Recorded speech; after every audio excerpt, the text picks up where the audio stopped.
Hey guys, Danny and Official here. So back with a reaction video. I wanted to make a reaction video today and just, be able to just upload videos about things that I want to be able to upload. So I have a video today about I say transitioning from boyhood to manhood. That's what the video is about from the YouTuber. Give me a second, guys. The YouTuber Ed Latimore. So yeah. That's what uh I'm looking to watch currently. Um, so yeah, I'm gonna give my thoughts and my opinions and my own personal experiences on the topic and the recording. Meanwhile, while I'm letting it play through, just let it pause occasionally and get my certain thoughts and my opinions and my critiques and stuff. So yeah,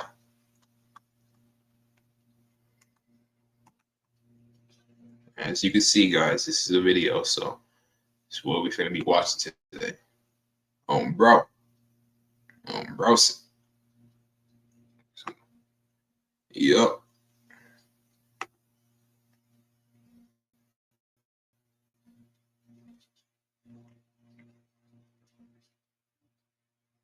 Just give me a second, guys. It's loading. But yeah, I had a good day so far today. You know, a little struggle and stuff here and there, but I gotta keep my head up. Throughout it all. Growing up in the projects gave me a Yeah, preview of the future degeneracy of American culture, and more specifically, the men. But yeah, I agree. Him just starting off. He said, "Say that again." growing up in the projects gave me a preview of the future degeneracy of American culture, and more specifically, the men. I agree. America has just been going downhill since forever now. Especially just through my own personal experiences, just growing up.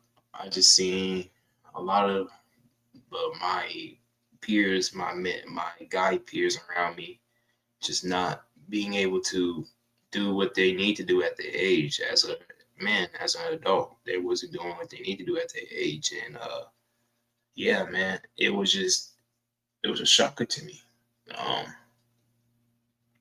so yeah, I definitely agree with him on that statement, that take that America is becoming more degenerate, and especially in the area of men, because just throughout my own experiences and what I've seen growing up with my own family and stuff and friends, and just being up in this suburban neighborhood in Victorville, California, I've seen a lot of just poor choices made by men that wouldn't align as what a man should do, I would say. It was more like they was acting as like teenagers, as still adolescents, looking for temporary things or not committed to things or just not willing to endure the struggle and pain and the embarrassment of hardship. They were more of wanting to look for easy ways out and quick fun or um just um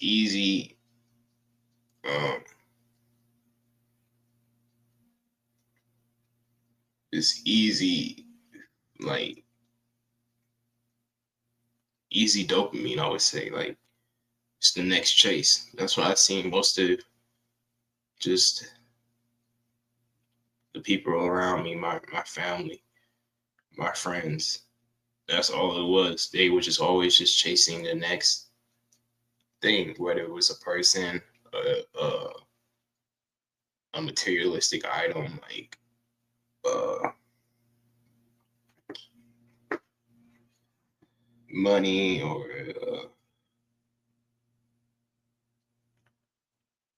things just to give them a short term, like I say, a short term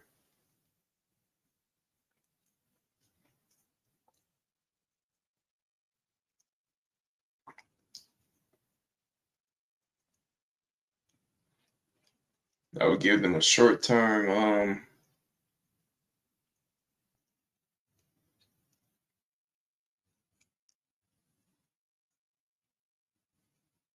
seeking like short term fulfillment, I would say, instead of long term. I don't know the word I'm looking for yet. It's been a minute. But yeah, I would say like most people, they just look for like short term fulfillment, not long term success. And I think that's another part of the reason why boys nowadays are also just very um, just very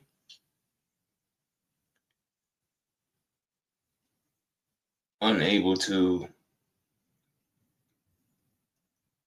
stick with what they're supposed to do, stick with what how they are supposed to maneuver and how they are supposed to operate in this world as a as a boy going to manhood. I think it's like we have no sexual direction anymore when it comes to that stage of becoming an adolescent to manhood. So just with his statement that America is allowing us citizens become more degenerate and to especially men, I just think he's very right and very factual with that statement. So yeah, let's continue. But I just didn't know it yet. What I saw in the projects back then wasn't just poverty. It was a preview of what's happening to the whole country right now. Now, let Mm, me explain what I mean by that. I'm not talking about the poverty, the violence, or the drugs. All of right. that stuff is just a symptom, and as I'll explain later, the early signs of Say that again. the drugs. All of that stuff is just a preview of what's happening to the whole country right now. Now, let me explain what I mean by that. I'm not talking about the poverty, the violence, or the drugs. All of that stuff is just a symptom, and as I'll explain later, the early signs of it are already here. But if we don't do something to treat the poverty, the violence, or the drugs, all of that stuff is just a symptom, and as I'll explain later, the early signs of it are already here. But if we don't do something to treat the disease rather than just manage its symptoms, it's going to get a lot worse. That disease, the real Right. disease that I watched infect the ghetto and destroy all the people around it, the one that makes the nightly news and police reports, is a complete lack of masculinity because there are so few fathers at home. In fact, in the housing project where I grew up, I didn't know a single family where both the biological parents lived together. I've talked See, with that statement, I am lucky. I don't know. I had both of my parents. My relationship with my parents wasn't the best. My dad didn't have his dad. My dad only had his mom. My mom only had her mom. Her dad was pretty much gone most of the time. So both of my parents didn't have their dads. I had my dad early in my childhood from like I'm gonna say all the way till I was 10. Then I was left to fend for myself, which with just my mom in a single household with six of my other siblings, if you include me, it's seven.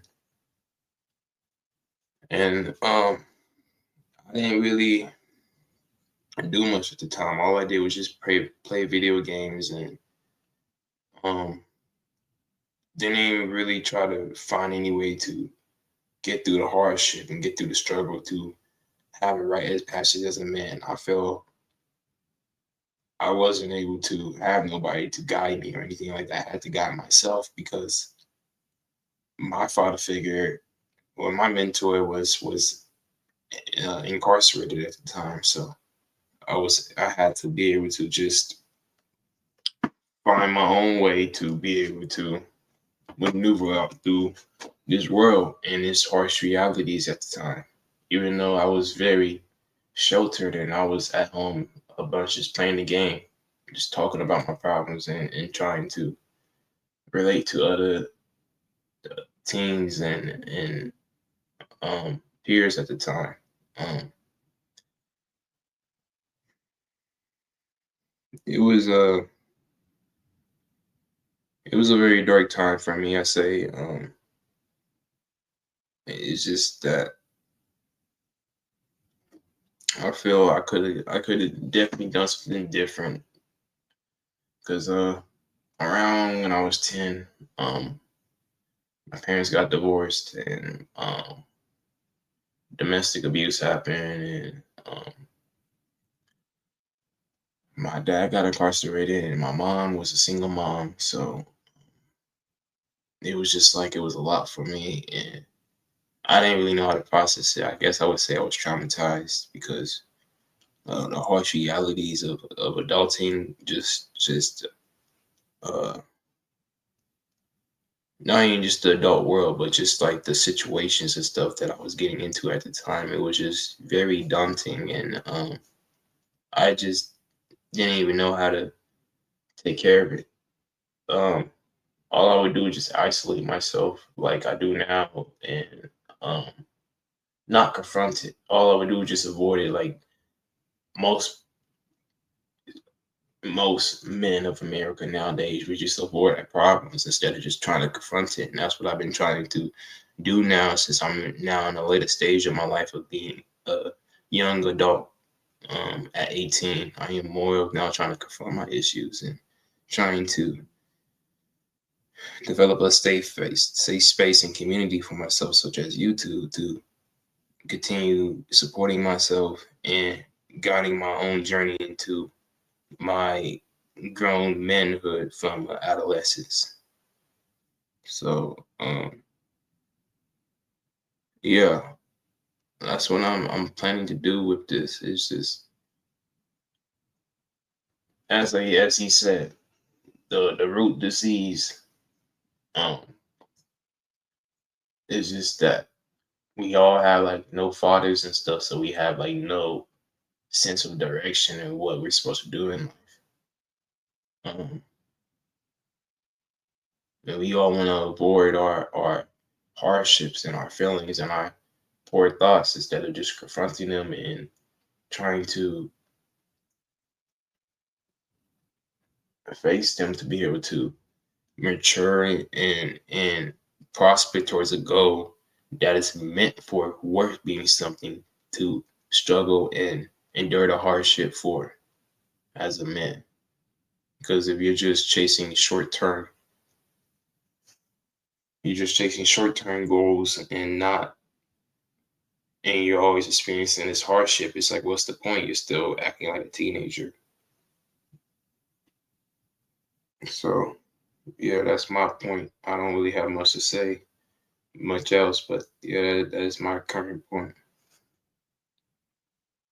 Talked about the effect of not having a father before, but I mostly focused on the delayed and deformed neurological development where both the biological parents live together. I've talked about the effect of not having a father before, but I mostly Yeah. focused on the delayed and deformed neurological development children suffer without their fathers and how it contributes to adverse life outcomes for both women and men. If you haven't watched that video, I left the link in the comments section below. But just so we're on the same page, the basic idea of that video is this: assuming your father isn't abusive, no part of your life gets better if you grow up without him. Boys without guidance grow up to be men with many problems. It's without him. Oh, Of that video is this: assuming your father isn't abusive, no part of your life gets better if you grow up without him. Boys without guidance. yeah. Um, my father wasn't abusive. It's just that he wasn't there a lot as he was the breadwinner of the house. He had to get money a lot, and when he was there, I did enjoy his time. And during my childhood, I can remember times when he would come home from working a lunch shift at a warehouse, or um, yeah, I can remember long days during my childhood when he would come home during shifts from a warehouse from at like 7, 8 o'clock at night, like an hour before I have to go to bed, or even like an hour after I'd be in bed, he'd come home and then he'd just check on me, my siblings in my grandma room, and we'll all just be happy to see him.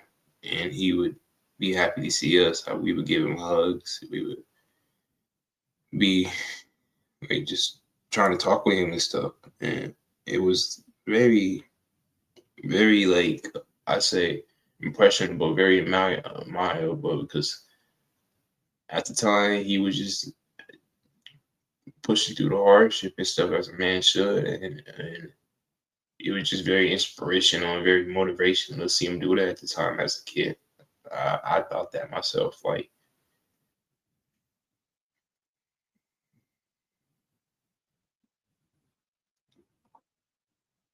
I don't know. I just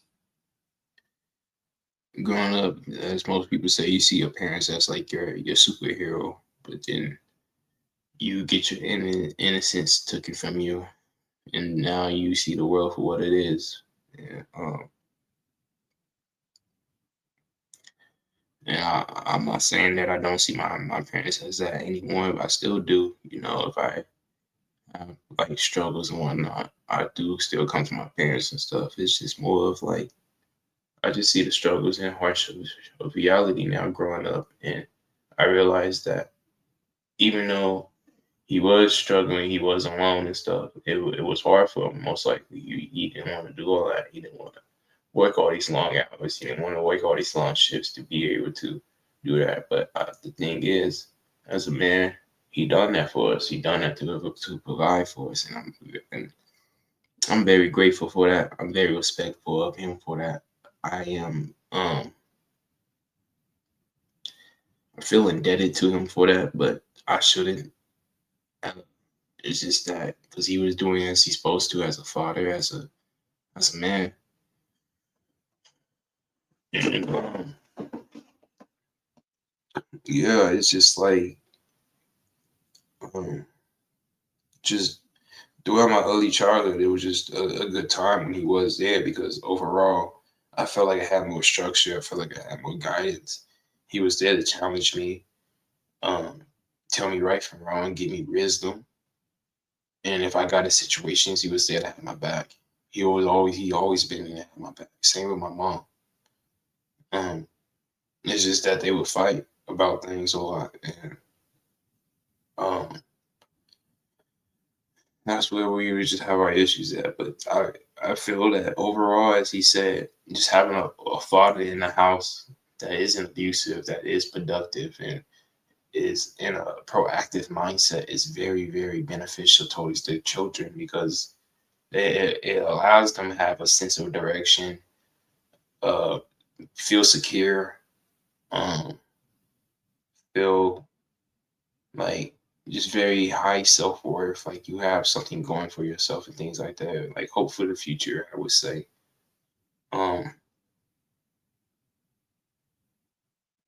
and it's just that drive to keep going because you see your parents keep pushing throughout the hardship and stuff. And it's like they was the handlebars, as they used to always tell me. They was the handlebars, and we were the chain link. They was the handlebars guiding the bike, and pushing the pedals.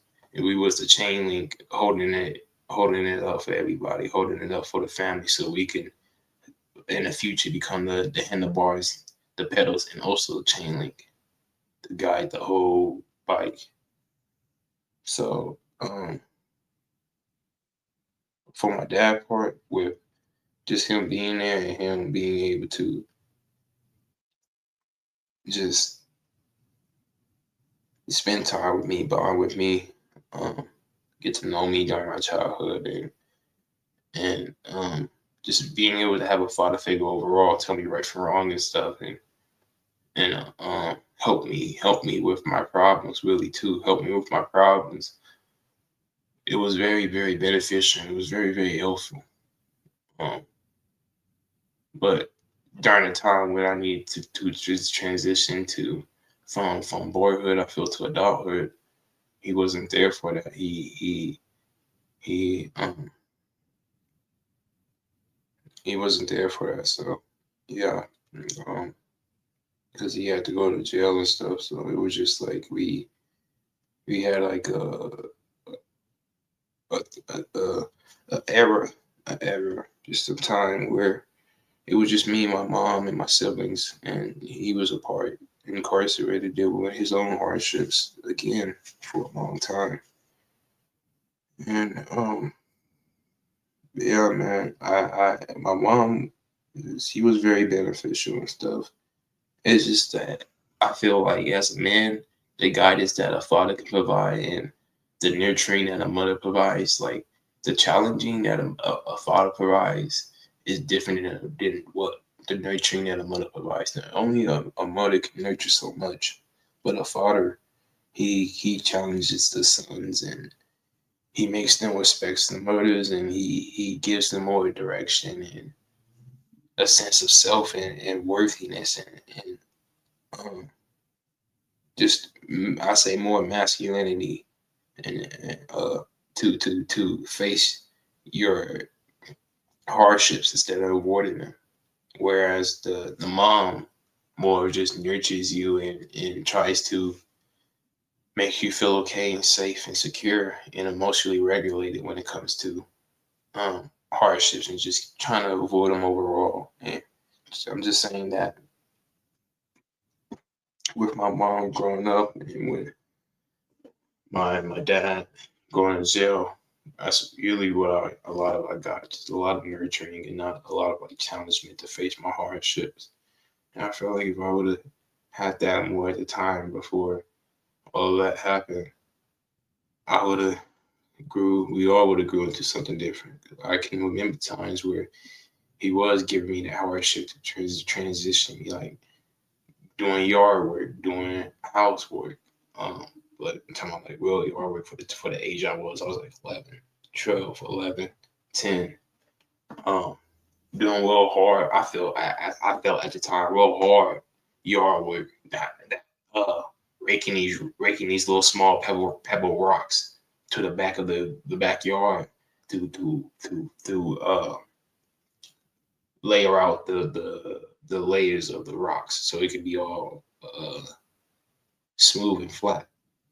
So it was times when he was there to challenge me and make me feel stronger and give me guidance to face the hardships. It's just that when he went to jail, all of the guidance and stuff went away, and all I had was the nurturing from my mom. So it was just like I only had myself to figure out to pick up to go through the hardships and stuff to be able to become a man and develop into a man. But I'm still trying to develop into that now because I was always just more having nurture from my mom and I realized that I need to face the hardships myself because I was always just not getting what I wanted. I wasn't getting what I desired, like money and things like that. And it was just the world was just treating me like shit. And then I see like my peers or women, and they having things, and I'm not having the things that I desire and whatnot. So I realized like the world was just very hard for me as a man, as a teenage boy, and as a teenager, and they just didn't care for me. That's just what it was. They simply didn't care for me. So I realized that I just had to get on my own hustle. So yeah, and that's what I've been trying to do now, on and off. But now I'm trying to get committed, and stay on it and face these hardships as I should as a adult person. So yeah, grow up to be men with many problems. I It's one of the agree. biggest, and you'll see it everywhere. I agree because I'm not gonna lie, I do have like a lot of problems mentally, um, mostly just mentally, as most teenagers and young men have. Um, and I say people overstanding adolescence, then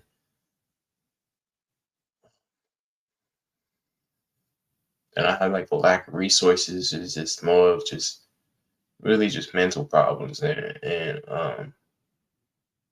that's it. No, nothing really physical or physiological. It's more of just mental barriers in a way.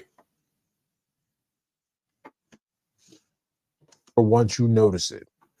But let's talk about one problem in particular and how it's manifested in all of society, turning many men into passive agents who are overweight, under-muscled, out of work, addicted. I agree. A lot of people nowadays are just like slobs, respectfully, because they don't even care anymore. They don't have no purpose. They have no drive. They have no desire. Me, I just graduated high school. Throughout my whole high school experience, I was facing some hardships. I went to a Superior High during my freshman year. Um, yeah, I can remember it was freshman year for Superior. That was my first semester of high school. I went to a Superior High, and this was freshman year, so I was ninth grade. Um, I got kicked out like mid first semester, second semester, or like second quarter, first semester, because I got into a fight with my sibling. Not my sibling, but me and my sibling got into a fight with a group of kids who was like 20 or 30 kids plus. But because we was having our little business, just trying to hustle at the time, these kids wanted to bully us and try to do um mess with us, especially this kid named KJ. I'm not gonna put any more other names out there because I don't want to start any more things. It's all in the past. I have um no personal hard feelings, no drama. It's all in the past for me. So yeah. Um it's just that we had like people trying to bully us. This is how it started out. And it eventually led to a fight, which led to us getting um kicked off the kicked out of the school. So I just think that like with um with that hardship though, it taught me to during that time and during the time when they was bullying us, it taught me to start working out so I can defend myself, so nobody could be able to try to harm me if they ever wanted to. I started doing push-ups. I started to do more core workouts, more lower body workouts, squats, dips, more calisthenics as a 14 to going on a 15-year-old. And I was trying to get consistent. I was consistent for me weeks on and off at the time. From like, I'm gonna say all the way from 14 to age 16. And then I kind of just fell off around age 16, 17, 18, because around in my 10th going to 11th grade years, I was just struggling. I wasn't facing my hardships. I wasn't confronting my hardships. I was just kept avoiding them and kept abusing drugs and not facing my mental problems because that's what it was. I was just having a lot of mental problems socially, familiarly, friend wise, and with myself personally with myself. Um, I just felt super lost because I didn't have nobody to talk to or express myself in, and then I have no community to go to or things like that. So all I did try to do at the time was just face the hardships and confront it by working out. But I was bettering myself physically, but I wasn't bettering myself mentally. And that's where I think I messed up at because I'm still having problems mentally, even though I may look a little decent now physically, but it's mentally, it's just, I still gotta keep working on it, working out mentally. I need to work out mentally. And then I need to get back to working out physically so I can confront and face my hardship because as a man, that's what I need to do for my long term goals of being able to start this YouTube and going on this social media, this digital marketing, this digital creative shit is what I'm talking about. What I wanted to do. So yeah, Born and have no desire to start a family. I know this is a heavy claim, but all these problems stem from a single cause. There are no rites of passage for men anymore. Before we go any further, this is just a reminder that I record these videos like podcasts. That means I'm not using any graphics. I make the videos with the intention of them being listened to while you're doing something like driving or washing your dishes, just like you would in a podcast. Back Yeah. to the regular scheduled program. For you to understand how life in the projects helped me to see this connection, let's slow down a bit and define exactly what a rite of passage is. Okay. A rite of passage marks the end of innocence, that period before you've learned how much harm the world can do and how much you can do back if you're not careful. We think of Mm, children as innocent. We specifically refer to events that expose them to the world as robbing them of their innocence. If children are exposed to adult intentions, outcomes that they can't properly process and cope with, it has devastating outcomes that repeat throughout their lives. This is as dangerous as trying to carry a weight that's too heavy for you. And I think I agree with what he said. I think I was robbed of my innocence, as most children would. I didn't have a really way to process it until I was a little older. Still now I didn't really even process it. And I'm just now starting to become more open to it, to processing my thoughts and stuff. Like I said, I didn't really work on my mental workout, more just physical. But mental is what I want to work on more now and than physical, so I can keep getting my life into order. Because um like I said, I felt I was robbed of my innocence because all of the inappropriate all of the inappropriate altercations and activities that I had got myself into at the time wasn't things that I was supposed to be doing. It was not things I was supposed to be doing. So yeah. Except it's worse.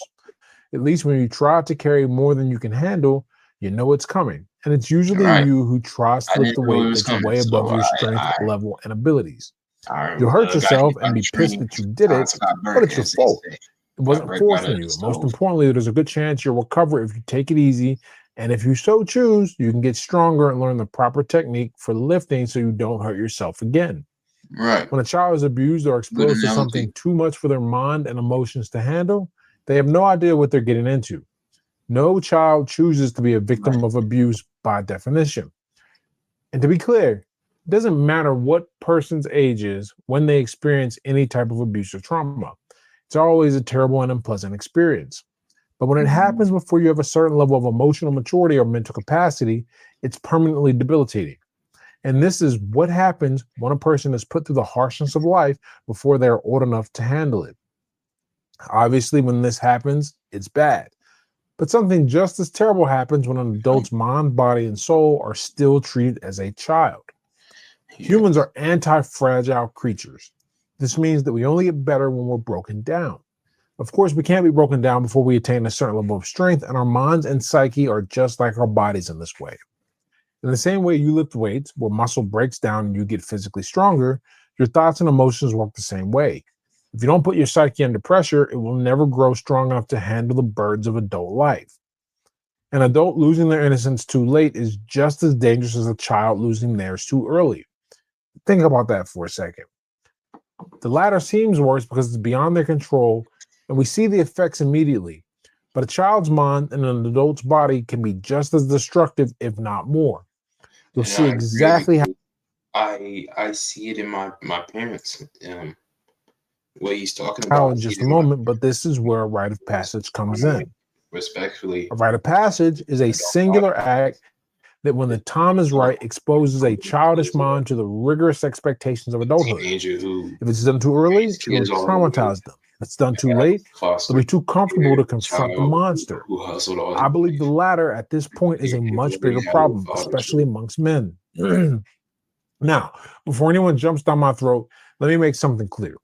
Women need a rite of passage too. However, I'm focusing on men in this video for three reasons. Okay, One, society is not as harsh on an immature woman as it is on an immature man. If you definitely. doubt this, look at the number of men in prison versus women, or the number of men in homeless shelters, or the number of men who commit suicide, all versus women. I The see world way is more men in challenging the for street women, than but it's women, a different type of for sure. challenge. Way more Two, men. because of how That society has used to be developed, not. men have been deprived of rites of passage that we used to go through. Yeah. A lot of this is social cultural, but as you'll see, it's Not just also wearing what your technological. dad anymore. And I like third, in I'm a movies. man. I can't speak to what women go through or what they should or shouldn't do for development.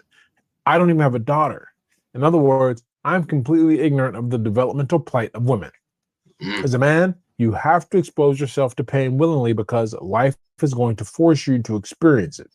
When you're a child, definitely. you can run to your parents and they will make it better because that's what they do. But as a man, you have to face the pain because pain is purifying. Pain is purifying if it's sustained in the pursuit of something that will improve your life, however. It's Yeah. destructive, it's in the pursuit of comfort. Yep. That's the line right there. Purifying pain versus destructive comfort. The best rites of passage are those that force you to confront your fear of being harmed, but you can't escape from them without facing it and moving past it. This is why I always say that boxing and sobriety were both my rites of passage because both forced me to face pain and embarrassment head on and make it through to be better.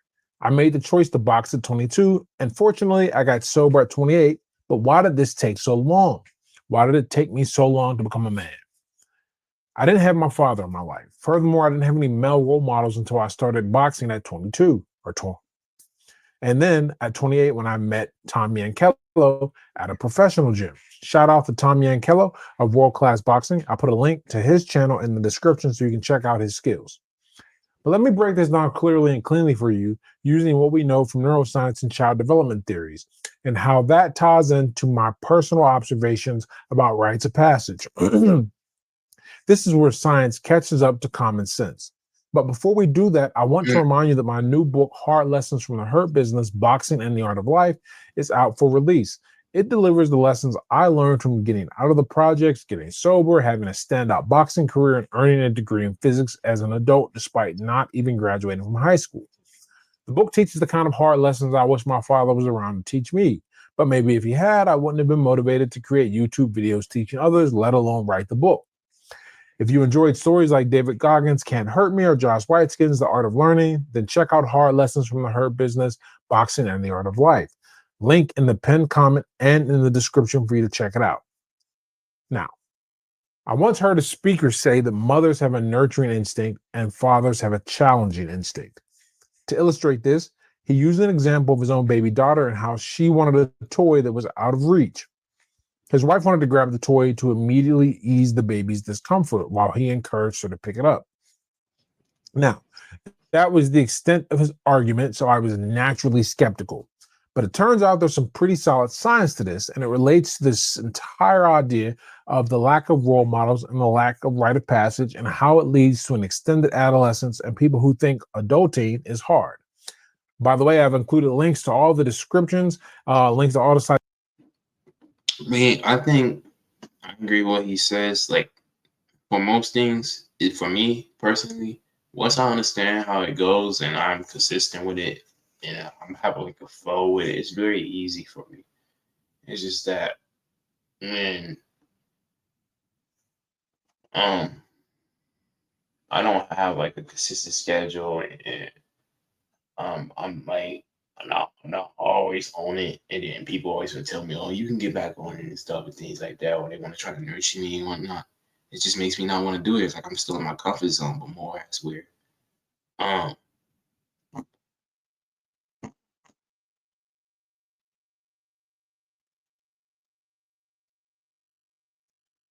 but I am able to.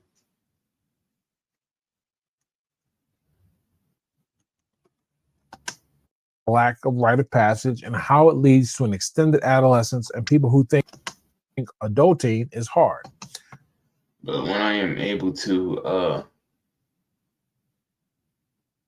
just have a consistent thing, and I know how to be consistent with the things that I know I can do, and I am mm, um and I know how to do it well, and I'm able to just do it constantly and with a flow, with a schedule. I was saying earlier, then it's easy for me. So I feel it's just people who want to be lazy, don't want to confront and face the hardships uh, as Ed Latimore is saying, because it's just a lot of soft people nowadays. A lot of people are just soft, And then when you confront them and tell them about that, they all want to get more emotional and stuff. Like, you're just telling me, I'm just telling you critiques and stuff, and you want to get more mad at me. I'm just telling you for real, though. I said, I feel and what my opinion is. And they just want to avoid you, or call you names and stuff like children, instead of taking your critiques and stuff and trying to expand and grow from it. And grow from it, because that's all it is, so you can grow and become a more mature adult. So I agree with him. By the way, I've included links to all the descriptions, links to all children's brains with electroencephalography or functional neurite children's brains with electroencephalography or hyperscanning, I said prior to, down in the description. First, when researchers use hyperscanning to study children's brains with electroencephalography or functional near infrared spectroscopy, they find that a child's brain shows different synchrony patterns depending on whether they're with mom or dad. One 2024 study found stronger prefrontal cortex synchrony during the mother-child interactions, and those are important for regulating attention and learning. But during father interactions, synchronicity or synchrony was more evident in regions linked to playfulness and novelty engagement. I do agree with him with that, because with my mom, I'm more of like attentive and resourceful and whatnot, and I'm just trying to listen to her rights and wrongs that she tells me. But when I'm with my father, I'm more of like excited. I'm ready to play with him, and I want to just be able to talk with him and just, treat him as a friend. That's how I see my father. I see, he's my father. I that's how I see it. I just want to play, not like play as a kid, but like banter and whatnot, joke around, and I don't know,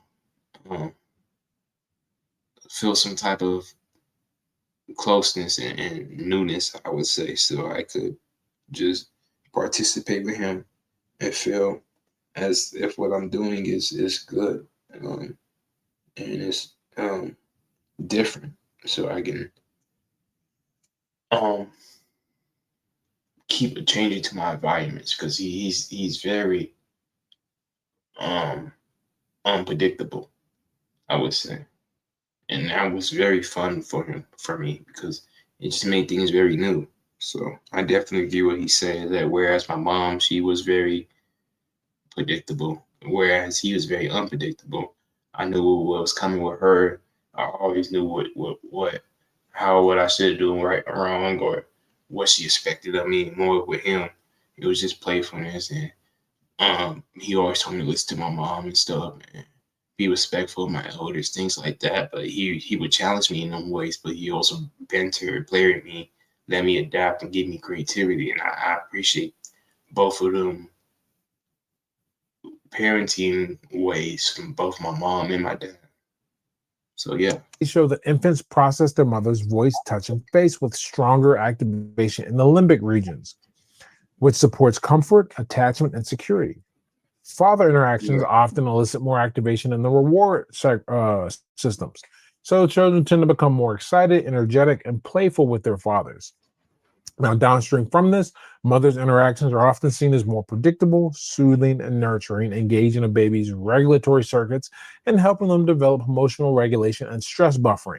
The flip side of this is that fathers' interactions are typically less predictable, more stimulating, and more rough and tumble.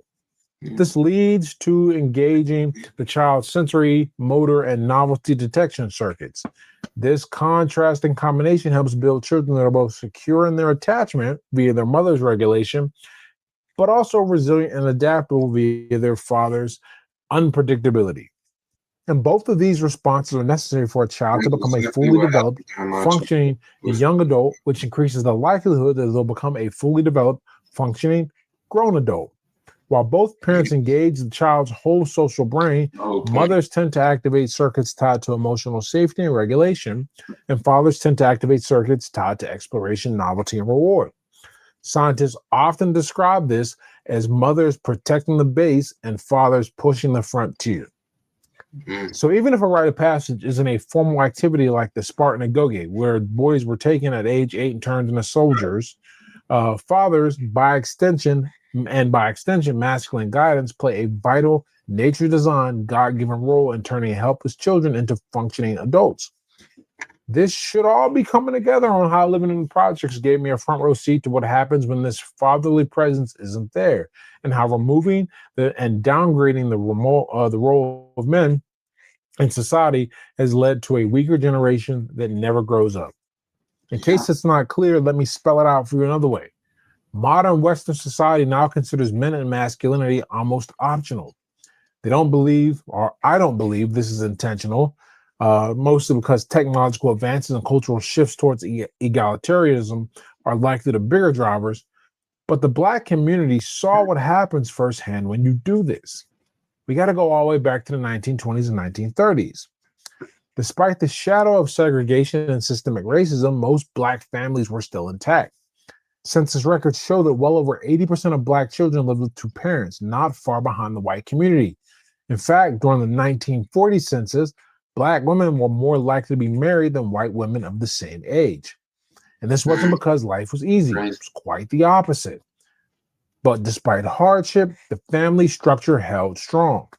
Fathers were present, and the role of masculinity as a guiding and challenging force remained in place. But by the mid 1960s, things began to unravel. The introduction of massive welfare expansion, most famously Aid to Families and Dependent Children, the AFDC, was designed to help the poor. This is where you started having a single mom, the single mom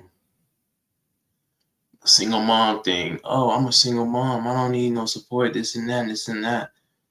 That makes no sense, man. He's right because after the '60s, I'm assuming so. This is when you started had a single mom trend and era. Whereas, oh, I'm a single mom, and you know, I don't need no man. I can do this all by myself because, respectfully, my mom came from an era. I feel she was born in '77. She grew up through the '90s and stuff, um, and I just feel like overall she always kind of had that energy. Like I don't need nobody else help. I can do this myself. And I just felt like that came with the just the territory of where she grew up in, the time she grew up in. So yeah, Poor, yet in practice, it penalized marriage. If a man were in the home, benefits could be cut off. Now, it doesn't take a PhD in economics to realize what this means. Fatherless households were indirectly incentivized. The yeah, community that had endured slavery, segregation, Jim Crow, poverty, all without losing its family bond, suddenly began to fracture when the incentives were aligned. because the But government, here's where everything really started to fall apart. yeah, In 1960, about 75% of Black children were born to unmarried mothers. By the 1980s, that number had flipped. Over half of Black children were being raised in single parent homes. Today, the figure is closer to two-thirds. Meanwhile, white marriage rates also fell, but nowhere near as sharply. The problem wasn't isolated to Black America. It just hit us first and hit us harder. What followed was predictable if you understand the neuroscience and child development stuff I've been talking about so far. Remove the father, and you remove the challenging instinct, the rite of passage energy right, that pushes children out of innocence and into responsibility. Boys without that push grow into men who never leave adolescence. Instead of becoming resilient adults, they become overgrown children, seeking comfort, avoiding difficulty, and mistaking temporary pleasures for purpose. You see it in the projects. You see it in suburbia now, too, though. Men yes, in their 20s, 30s, and even 40s still living like teenagers, yeah, bodies of adults with the minds of children, addicted to porn, glued to video games, unwilling to commit, afraid of responsibility. And society calls it extended adolescence as if it's somehow a harmless trend. they But not I know what it really is. It's the what it disease of is. fatherlessness scaled up to an entire generation and across all cultures. This is what happens when you strip away rites of passage and dismiss masculinity as optional. You don't get more equality. You don't get stronger families. You get weak men, and weak men, as history shows us again and again, create hard times. Hard times, And yeah. stats on Gen Z are showing us firsthand how the hard times are finally coming into focus. Take this recent report from the New York Post. Employers are now saying that young job seekers are showing up to interviews with their parents in tow. Think about that for a second. That's crazy, man. Grown adults, legally old enough to drink, vote, and enlist in the military, can't even sit down through a job interview without mom or dad holding their hand. And it doesn't stop there. A cross-national study of Generation Z found that they have higher levels of anxiety and stress and a weaker sense of resilience compared to older generations. They are less confident in their ability to manage hardship and more prone to collapse under pressure. In other words, the very thing a rite of passage is meant to instill, the ability to suffer, adapt, and come out stronger, is missing. I'm not blaming young people for this. They didn't design the system they grew up in. They were raised in a culture that told them fathers were unnecessary and that masculinity was toxic, and that hardship could be avoided instead of being confronted. So what you get is exactly what I saw in the projects decades ago, only now it's gone mainstream. A generation of adults who never really became adults. This is the social version of lifting weights without ever adding weight. If you never face the strain, you never get stronger. Instead, you stay weak, dependent, and soft. And when life inevitably throws hardship at you, you collapse. That's what I mean when I say we're looking at a crisis of masculinity, a collapse of the rights of. That's basically what happens. That's basically what happens. That it happened to me recently.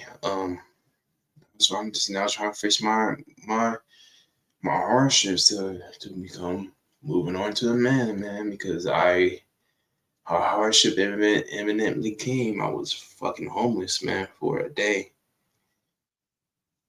I had to. This was the 14th of November. I argued with my mom. She kicked me out, bro. I was all in Rialto down there, met some cool ass people down there near Frisbee Park. It was cool people. All I did was cope by drinking and just to avoid my hardships and stuff. But I really should just confront the hardships by talking with my mom and just apologizing, man, and just as a man, just telling her that the issues I was going through was just getting to me instead of just blowing up at her and then storming off and going to get drunk for the night, looking for a temporary pleasure. I feel I regret that now as a as that man aspect of me. I feel I regret that. So yeah, man, I feel I let myself down doing that. And yeah, I always really feel I let myself down. Yeah. Passage that once made boys into men. So the question is, what do we do about it? Let's look at what every other strong culture did and what we can learn from them. Every culture that survived more than a generation had some form of initiation. For the Spartans, it Yeah. was the agoge, a brutal system that ripped boys away from the comfort and molded them into warriors. In Native American traditions, there were vision quests or solo survival periods. In Jewish tradition, the bar mitzvah symbolized the rite of passage from boyhood to responsibility. These rituals weren't about hazing or cruelty. They were about marking the line in the sand. Childhood ends, adulthood begins now. We don't have anything like. We don't have anything like that no more. Only thing we really have close to that I can compare to is probably like gangs. And gangs is not even like that anymore because gangs don't even have structure no more. Like back in the 90s and 80s, I would say they used to, jump you in and then you would have like a sense of camaraderie, sense of like manhood and stuff. But it's just like even though they was all doing stupid stuff just for temporary pleasure, still acting like children, you still had a sense of camaraderie, sense of manhood. So you still had it. So you felt a sense of masculinity. Um, but nowadays, man, that shit is just all gone. I'll say even just prior to the 80s, as he said, go back to like the 40s, 50s. So yeah, I don't know.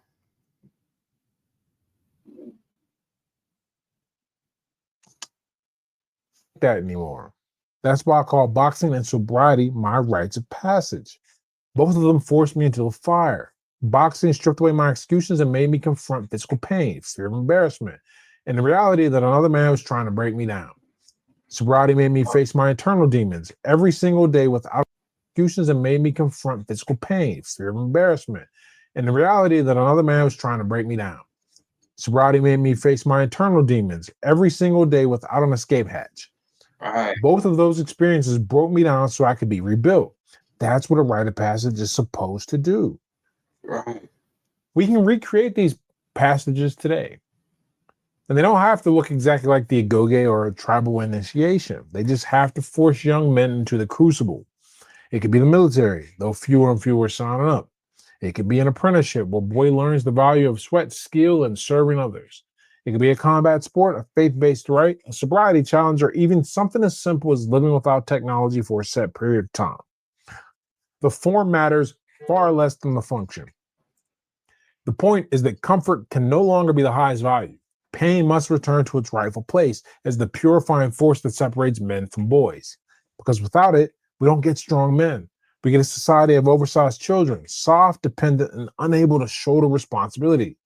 And if history has taught us anything, it's that weak men create hard times. Yes. That's why fathers and by extension, masculine mentorship are not optional. They're essential. Fathers are the ones who say, no, you can't quit. No, you can't hide. Pick up the weight, get back in the ring, try again until you get it right. Right. And when society sidelines that voice, everyone pays a price. Right. So let me leave you with this to sum this all up. Remove the rite of passage, remove masculinity, and you don't just get weaker men, you get a weaker nation. Now, boxing was the ultimate growth catalyst for me. If you want to learn how boxing helped me to build resilience, watch this video on the screen right here. Even if you're boxing now, there's a lot you can learn from this one. And I'll see you in the next one. So yeah, I do agree with what he said. I don't really have like a rite of passage. I was trying to develop on like working out, journaling, quitting technology, going outside more, trying to be more fit, and confronting and speaking with therapists and stuff. I'm still going to stay on that because I feel that is going to be my rite of passage, trying to get into some type of martial arts, MMA or something like that.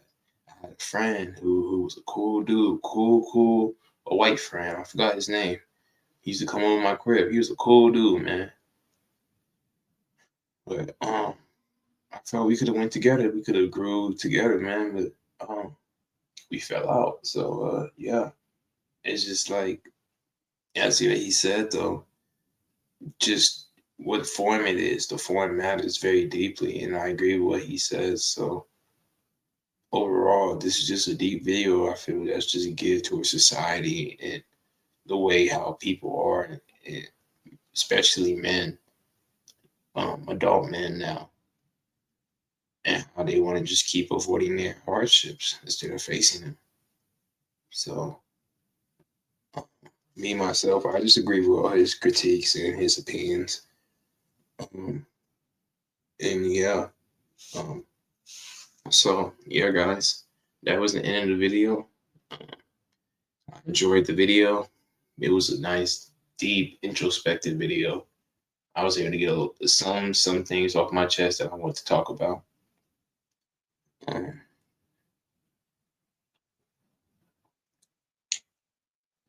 don't really have much else to talk about at this moment.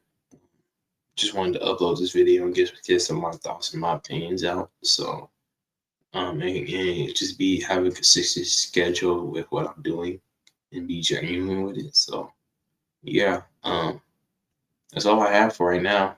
And yeah, you guys, this was it. I hope you have a good rest of your day. Peace out. So, you know,